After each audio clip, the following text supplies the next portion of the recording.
here with Tango Shalom, and Yes. your name is? Claudio Laniado. And how does it feel to be here at the Long Island International Film Expo? Very excited. It's the second time I've been here. I've been here pre-pandemic for a movie called Tracks with John Hurt and Ice-T, which won an award here. And had a pleasure to meet Abe Vigoda and took a limousine with him and Joe Franken. I'm glad that he didn't knock me out, knock me off. Very professional team here, you know, Long Island Film Expo. Yes. The Gala Awards ceremony was amazing. Deborah Marcus was amazing. The people that, all the people here, they have a lot of heart, you know, and professionalism, which is you need it both in the film business, especially the indie film. Oh, absolutely. Yeah. And I heard wonderful things about your film. Thank you. We're very excited to have Tango Shalom here in the film festival. I think the movie is very important to be out there. It's a feel-good comedy fable about peace, tolerance, and understanding. So I think that's important that people get inspired. I believe that everybody has a special talent to do whatever they need to do to bring about some kind of peace, you know. And ours is doing films like this. And the reason we did that film is because we formed a company called Convivencia Forever Films, and the name comes from La Convivencia, a time just before 1492, when the Muslims, the Jews, and the Christians used to live and work in peace and harmony together. So we formed this company to make movies, to open doors of dialogue, enlarge the doors of dialogue that are open, raise the level of social consciousness, and have a positive social change. So far, we've been having a big successful run here in the whole world. I mean, we opened Jaipur International Film Festival in India, and we're very blessed to actually open up for the first time there in the festival, especially now with India, with the pandemic. I'm so sorry about with all the people in India, and we hope that everybody will help India and everyone else to have the possibility to get vaccines if they want them. And so I'm very happy to continue the inspiring people with our movie to bring about some kind of peace. We're very excited to be here in the festival. So far we were nominated Best Feature Film, so we won a nomination, so hopefully we'll see what happens to the Gala Award ceremony coming up. And then on the beginning of September 2021, we're going to have a theatrical run. We're starting, we actually have, I can't announce it yet, but there's going to be one in Long Island, one or two in Long Island already. That's Near great. you. And also in Manhattan, big theater there. And then we have a similar opening in LA. We're going to have a premiere there, but I can't announce the details about that. You're just teasing us. You're teasing us. Exactly. Star-studded celebrity red carpet. Well, we can't announce the date or any details about whatever. And then there'll be a couple of theaters there, a couple of theaters here. Since we don't have the big money, like the big studios, like millions of dollars for marketing, we're hoping that this is going to be something like My Big Fat Greek Wedding. We have George Wick, who was one of our producers who directed My Big Fat Greek Wedding, and Leni Kazan from My Big Fat Greek Wedding was in it, and in our movie as well. All right. So, and also we have Renee Taylor from The Nanny, which is currently on HBO Max, and we have Karina Smirnoff from Dancing with the Stars, who's got a big following all over the world. So we're very excited. We have a couple of celebrities, and almost celebrities like maybe we should get Judy Beecher right now. Come on in. Want to come in? You want to come in? Yeah. Come on in. Should I? I'm just going to leave for a minute. You may do whatever makes you comfortable. Oh. All right, maybe We can pose for pictures. It's all good. Okay. After, okay. All right. So. Hi, Judy. Hi. So, how does it feel to be here? I'm super happy to be here. This is my first time actually here. I'm from Long Island, Oh. and I've never been to the Long Island International Film Expo, so I'm super excited And to here be you here are. with this film also. Yes. It is. I was told it's a very, very special film. I wanted to see it so bad. I Yeah. couldn't get here. I couldn't get here, and it's killing me because it was something that I was told you have to see. You do have to see it. Oh, and I will. Oh, I will. But Yeah. unfortunately, I couldn't be here today to see it. Oh, Or yeah. was it today? It was today. It It was was at today, 1 o'clock right? today. Yeah, Yes, yeah. And I yes. just couldn't do it. And I heard so many great things about it, and the story just from what I heard, touched me immensely. Oh, yes. Yeah. Well, I play Raquel, who, you know, it's about a Hasidic rabbi who gets a calling to dance the tango. So I play his wife and his supportive wife. Yeah, it was really exciting to work on this film, to be a part of the film. I'm a producer as well. I'm an executive producer on the film as well, and you know, it really is. I need to work on projects which are going to touch people's hearts, which are going to make people think, which are going to make people more open. And I think what he said, create a dialogue, create understanding among people. That's really my mission, and it's also the film's mission, and it's what the film is about in a really fun way. So it makes it really kind of like you have fun watching it, and it kind of opens your mind as well. And that's huge. That is huge because And that's, yeah, it's what it's about. yeah, that's how dialogues, I think, instead of like people yelling at each other and religions yelling at each other and wars happening, it's about communication and understanding and being able to see the other as yourself. I like that. Yeah. I like what you just said. Well, I want to say, I know you guys have a train to catch. We do have a I train want to to say catch. thank you so You're much for welcome. talking to us. It was my pleasure. It was really fun. I am with Brett Lotta of the Andy Baker tape, and how does it feel to be here? Oh, this is incredible. You know, I remember when we got the announcement we were going to play here, I was at the gym, and I had to walk off the treadmill and call my filmmaking partners, and we were just thrilled. So, you know, I fought the Belt Parkway traffic to get here. Oh, that's right. It was 6 hours of fighting feel traffic, you. and I feel like I conquered that, so I made it, I'm here, and we're ready to go for the night. Well, everything's gravy after that. Oh, Once you hit the belt, Yeah, yeah. No. Once you hit your Airbnb and you're off the traffic, then things are great. Once I got into the AC, I had some water, some seltzers. Okay. I felt great. So now, tell us just a little bit about the Andy Baker tape. Well, it is a dark comedy thriller about a food blogger who goes missing, trying to get produced by the Food Network. You heard it first. I love that. Yeah, yeah. This is I actually have it on the back of my card here, but we shot this during the pandemic. My partner, Dustin Fontaine, will be here soon. We wrote the script over 3 months. We shot in October of last year. Okay. And we traveled to all the local food spots in New Jersey where we shot. And I edited around the clock. We got a final cut in January. We premiered at the Garden State Film Fest. Okay. And now we're kind of doing our East Coast tour. I like that. Yeah. And so have you gotten, because I know you hit all the traffic, have you gotten to feel any of the vibe here yet? I did. I was here on Tuesday. I ate at a great little Japanese restaurant around the corner. I got to go check out Long Island. I have a good friend coming tonight who's going to be kind of my tour guide for the weekend and show me Okay. things. It's funny because the last job that I filmed before the pandemic shut us down was in Massapequa.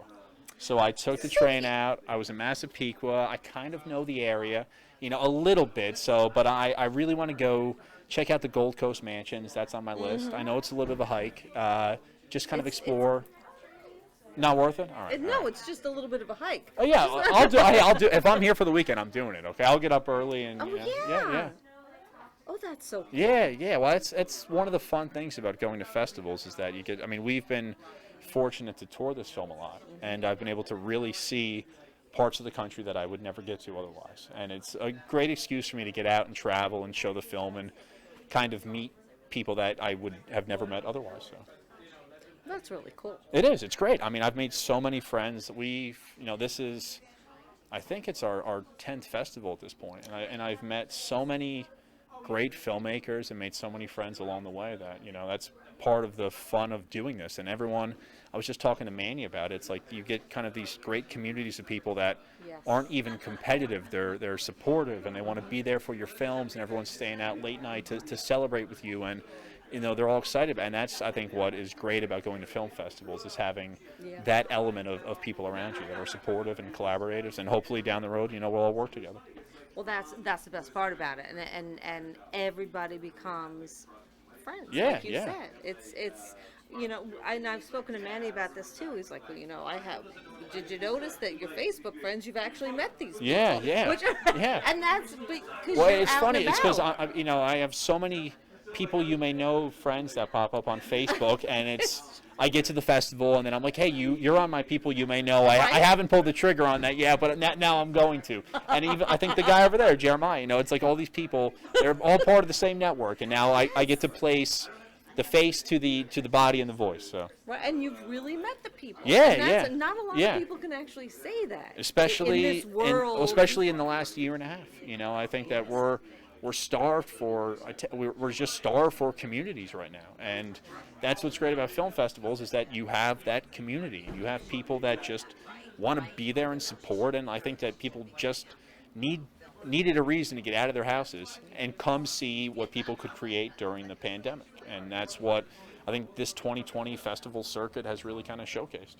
Yeah, well, because now we're all here. Yeah. And we're all enjoying one another and the creative efforts of people like you. Yeah, yeah. Well, I'm glad to be a part of it. I want to say thank you for talking to us. Oh, thank you for having me on. And yeah, the Andy Baker tape, we're playing tonight, Long Island Film Expo, 9 o'clock. If you can't see us, I think we are virtual all weekend, and I hope to see you around. Oh, and if people want to find you, Me, yes, I am Brett Lotta. My Instagram is Brett Meets World. It is with one T though. It's BRET Meets World. My film page is the Andy Baker tape. My website is brettlotta.net, and if you just Google the Andy Baker tape, you will find tons of things about our trailers, our website, all the information about our film, upcoming screenings, and I would love to see you guys out there. I'm speaking to Jeremiah Kipp, and you are with the film Sins. That's right. We're screening tonight at 11:30 in the horror block, which is super exciting. Super exciting. Yeah. Well, I love being associated with the horror film block, and I heard that we were screening Friday night at 11:30 at night, and I was a little nervous at first. I was like, oh my gosh, that's a late time slot. I wonder if anybody will come.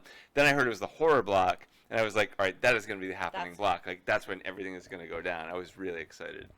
So now, what can we expect? I'm pulling you over here a Sure. little bit just to make sure. What can we expect from your film? Just a little sneak. Sure. It's set in 1960 up in the Catskills. It's with an immigrant family, and a young woman brings her boyfriend home to meet her mother, and then raciness and murder ensue. Raciness and murder. Oh yeah, the two come together. Oh, that's It's a scary film set up in the mountains, and tragedy and mayhem ensue. Tragedy and mayhem. Mhm. So now, have you been making the circuit? Is this one of your first festivals with this film? We've Or- been playing the festival circuit for about a year and a half now. Oh, okay. So it was always really exciting to screen at Long Island International Film Expo. It's like coming home. So Ilaria Malvezzi, who's the star of the film, can't be here because she's in Italy right now.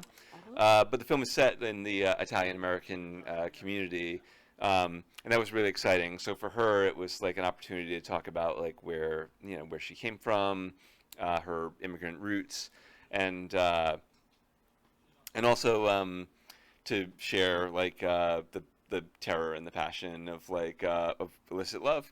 So Long Island International Film Expo has always been such a welcoming environment for us to screen our films, and always such a interesting and fascinating audience. So I couldn't be more excited to show here. Oh, I'm so excited for you. And now, if people want to look you up and find out about the film, where do they go? Well, my website is kippfilms.com. That's KIPP, two P's like Paul, films with an S.com. There's a bunch of my films on there, but there's updates of what's coming next. Great. Thank you so much for talking to us. Oh, thank you. It was a pleasure. Pleasure. Yeah. Speaking with Anthony DeVito, and you were a guest on the film festival panel today, correct? Yes, the Better Festing panel. I am the co-founder of the Art of Brooklyn Film Festival, which is oddly enough in Brooklyn. So Manny invited me to take part, and it was really fun. I drove out and we just finished. Yeah, it was interesting. I was in there for the panel, and I love to hear what you guys had to say because I'm not a filmmaker. I have a lot of filmmaker friends. So, but to hear the questions that people were asking and the information you were giving, I never would have thought of it.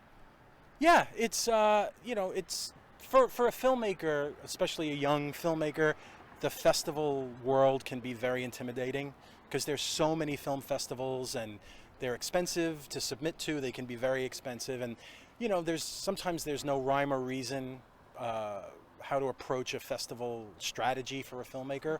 So this panel was great because it helped give filmmakers some advice on the do's and don'ts and what's important and what isn't, and just to help people feel like they're on the right track with their films. Yeah, well, I like listening to you and talk. I stopped speaking English about 5 seconds ago. I just started. Oh my gosh! Yeah, it's that's fortuitous that we're speaking now. Yes, it is. So, so now, your film festival. What is the main thing with the film festival you do? Well, the Art of Brooklyn Film Festival is we're actually going into our 12th season. Oh. Yeah, we're opening our submissions in the fall in October, and we basically our mission is to kind of bring the indie filmmakers of the Brooklyn area kind of into conversation with filmmakers from around the country and the world, because Brooklyn is a very important independent filmmaking hub, and it's a great scene. It's really diverse, and we celebrate that and showcase it, and kind of make an event that's international but focuses on Brooklyn. Well, that's great. Yeah. And now, if people want to find out about the festival, about you, where do they go? Well, our website is aobff.org. So that's our website. Just go there. All the information is about us, is there. Our social media. We update the site all the time, so you'll see our festival dates coming up, and it tells our whole story. It's got our filmmaker videos. It's got all our media that we've done, all our press. So that's a good way to learn about us. All righty then. Well, thank you so much for talking to us. Thank you. And you did great. Thank you. Thank you. How you doing? I'm Joey Catalano, and you're watching the K Fox Show. I'm here with Daniel Baldwin, and you are here with your documentary, My Promise to PJ. I am very excited to be on Long Island. Well, we're happy to have you back. This is the roots. This is where I came from. Here comes Big Tony Rendy to come say hi. And to be in the Long Island International Film Festival, one of the biggest on the island, very, very exciting.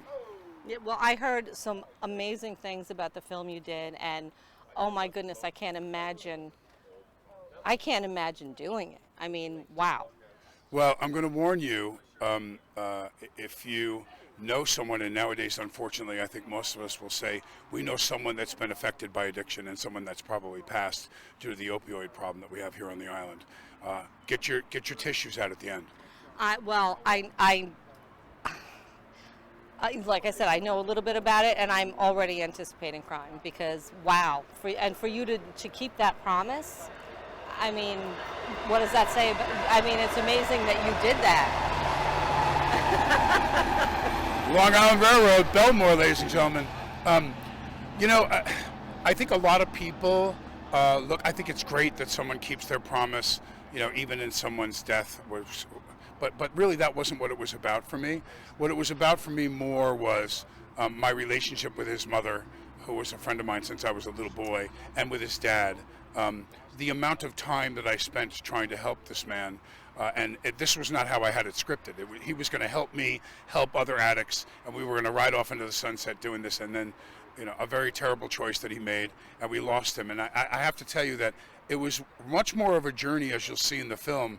When I originally started out to make the movie, it's a documentary, you don't have a script. Right. So you kind of discover what the film's going to be like as you're shooting it. And really, it's a journey about what I had to go through in order to exercise my sense of anger and loss over losing PJ. So I think you'll see that in the film. Wow. Well, I'm so excited to speak to you, and I'm sorry for what brought you here, and yet I'm so glad that you were able to do this because of that.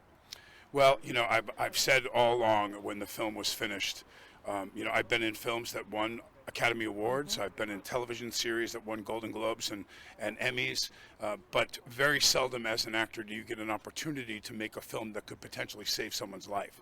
And so if I save a single life with the film is the greatest film I have ever made, for sure. Wow. And I have nothing else to say because you just blew me away. Thank you so much. God bless you. Thank you. I am with Andy Bowles, and Daniel Baldwin just pulled you over here and said you have to speak to this man. So tell us about your role in that film, what you did with the film. Well, I was the director of photography, and I helped produce it. Daniel had asked me if I would film him and this journey of him running with the bulls. Daniel basically trained for months and got in shape, and we went out to Spain, and he ran with the bulls. And it was the most single terrifying moment of my life, because you know how you're watching something and you don't want nobody to get hurt, and you're like, oh, and you're just like, it's like the thing you can't control. Well, when you watch the film, you'll realize that the horn missed him by like that much. And I'm standing there on this camera stand, just like filming it. So whether it went bad or good, I'm at the filming. Well, that's your job. Yeah. It was very, very intimidating. Oh my God. And okay, without thinking of the intimidating part, it must have been just wild to be there and to be a part of it. Yeah. Without the fear or the risk. The whole process, like filming his journey, and then you hear about it. I mean, he was very, very emotionally moved by it. He really pushed himself to get to the physical condition he had to be in to actually pull it off. And it was it's absolutely the most insane, craziest moment I've ever filmed. Like, as I was filming it, I honestly thought, I was like, is this what it takes to win awards? I was like, do you have to really go to this level? It's like, because he really almost got clipped by the bull. You'll see. You're giving me anxiety because I've seen films of people doing that, but now. Listen, with actors, of course, we feel we know them, even if we've never met them, right, because they're part of our lives. So yeah, it's like someone I know is going to be doing it. Yeah. I mean, it's a very interesting story. There's a lot of great interviews in it, and his journey is epic. Wow. Yeah, and he kept his promise. So which is the most important thing. It really is. It was really it was a great project to be a part of, and when he asked me to do it, I felt like, it was absolutely something I should do, so it was really good. Wow. Well, I'm glad you did, because now we get to see this wonderful film. Yeah. And thank you for talking to us. You got it. Thank you for the interview.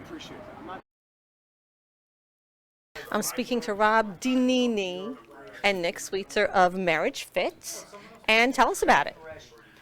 Well, Marriage Fit is about a couple inside of a marriage, of course, instead of like a person meets a person and loses a person, typical formula for rom-com. We decided inside of a relationship, if there was an expiration date or their relationship skills were atrophy over time, they lost the basics of words of affirmation, signs of touching, and physical.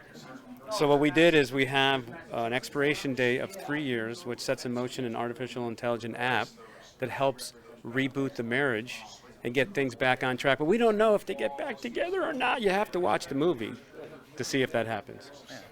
And so you deal with this guy. And what was your role in this movie?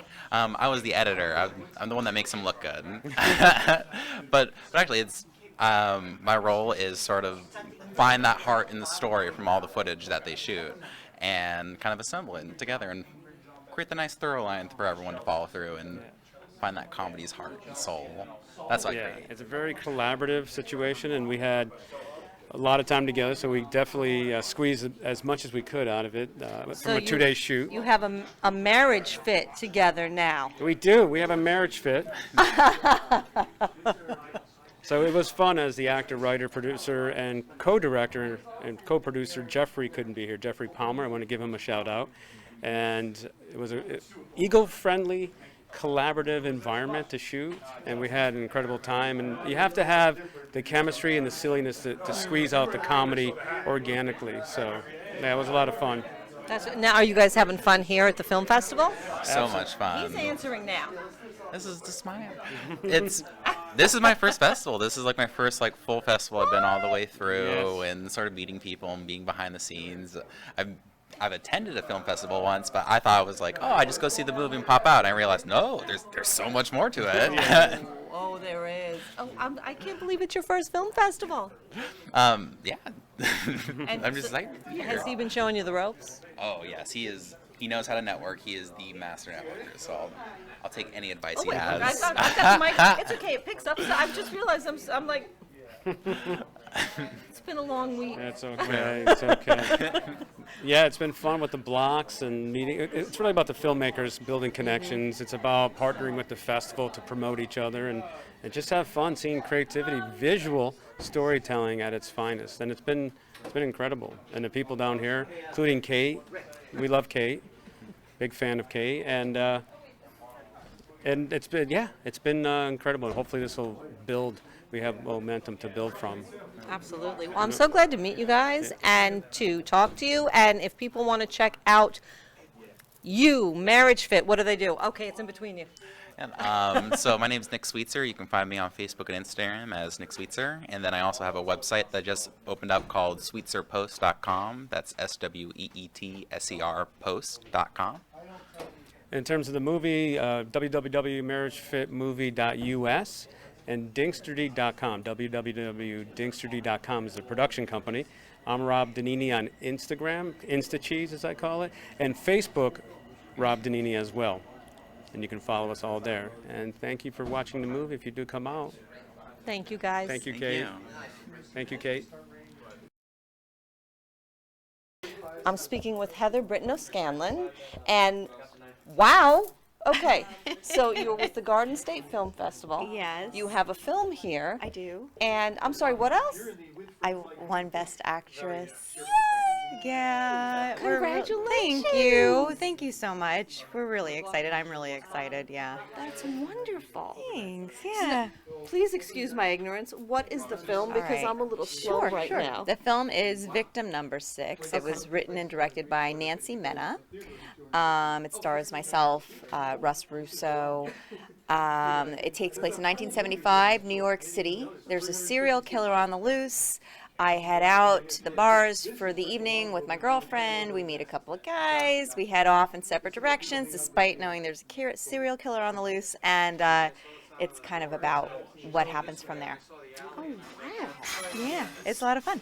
So, okay, so what all do you do in film? I mean, so I'd say if I had to pick one focus, which apparently I have a problem picking one, but my one focus, I'm primarily an actress, but I do produce. I produced Victim Number 6 with Nancy, and I am on the board at the Garden State Film Festival. I'm the vice chair over there as well. So I'd love to promote other filmmakers' work as well, and yeah, so I have my hand on a lot of pots. Which is a good thing to do. It keeps you busy, Keeps you out of trouble. Exactly, right? I say that all the time. Wow. Now, okay, so if people want to, well, I guess if people want to know about your film festival, if they want to know about you, about your film, where do they go? Well, so there's victimnumber6.com, victimno6.com. You can follow me on social media at Heather O'Scanlan, and the Garden State Film Festival is gsff.org. So yeah, you can follow any of those things and support independent film, and it's exciting. It is exciting. And thank you to the Long Island International Film Expo, because not only did they award our film, or me, with Best Actress, but we also got Best Cinematography, Best Set Design, and Best Original Score. And our director, Nancy, is nominated for Best Director, and we are up for Best Horror as well. So we'll find that out tomorrow night. It's all really exciting, but life has shown us a lot of love this year, and we're very thankful. Well, see, that's what life is about. It's about love, right? See what you did there? Look what you did there. You guys end up working like hours of Zoom, like it's extra, right? Check her out. Check out her film. Thank you so much for talking to us and having a little fun. Thanks, Kate. It was a pleasure. Thank you so much.